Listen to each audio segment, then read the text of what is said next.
Hello, I'm Dr. Ritika Tiwari and I welcome you to another episode of Get It Right, a global health channel. In this episode, we will see how COVID 19 has impacted global health. COVID 19 is a global challenge that demands researchers, policymakers, and governments to address multiple dimensions which go far beyond the implications of this pandemic for health and well being. Now, let us see how COVID 19 has impacted global health in terms of these 10 domains. And why do we need to change our lenses for viewing the world, health, and the related parameters?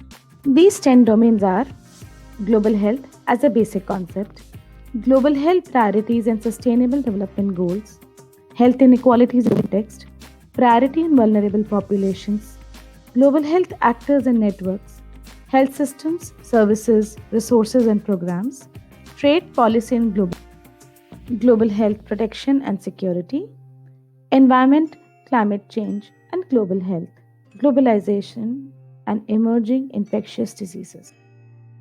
The pandemic has exposed the complex global interdependencies that underpin economies and highlights fault lines in societal structures that calls for diversity and inclusiveness and perpetuate economic, social, and gender inequities.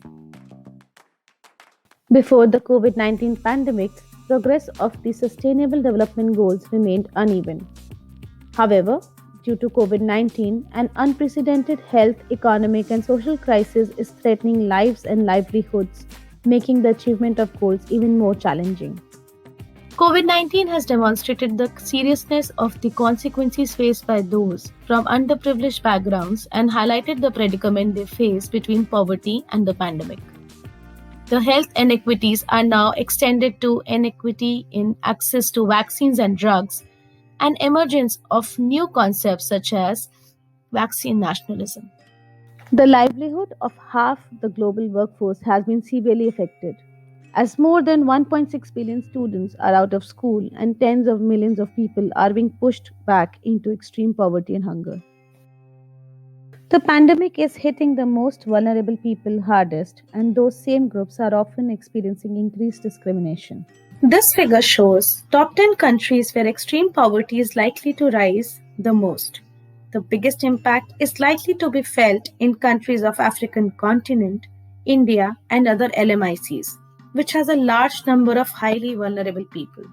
Vulnerable populations including women, children, people with disabilities and immigrants have suffered the most during the pandemic. This figure shows excess mortality in France and Sweden between March and April 2020 for immigrants as they were more likely to live in densely populated areas that were more affected by the pandemic. On the other hand, the world saw new global health actors and networks coming into existence during the pandemic.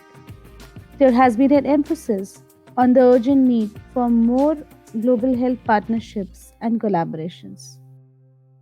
The World Health Organization announced the year 2021 as the year of the health and care workers. Countries big or small, poor or rich, were seen struggling for health resources, workers, infrastructures, and equipments. Countries united to waive intellectual property rights for COVID 19 vaccines and treatments. The proposed suspension on global intellectual property would apply to COVID 19 related patents, copyrights, industrial drugs, and undisclosed information. All pandemic policies and processes need to be trusted for an effective and ethical pandemic response. Diverse ethical questions have been raised during the pandemic.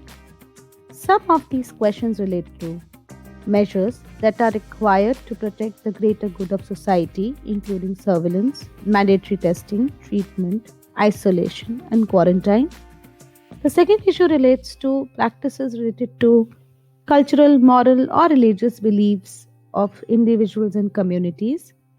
Third question involves novel medical resources, issues of equity or access, and ultimately questions around research for whom, and research to what end. At the same time, careful attention to human rights such as non discrimination and human rights principles such as transparency and respect for human dignity can foster and effective response amidst the turmoil and disruption in such times of crisis.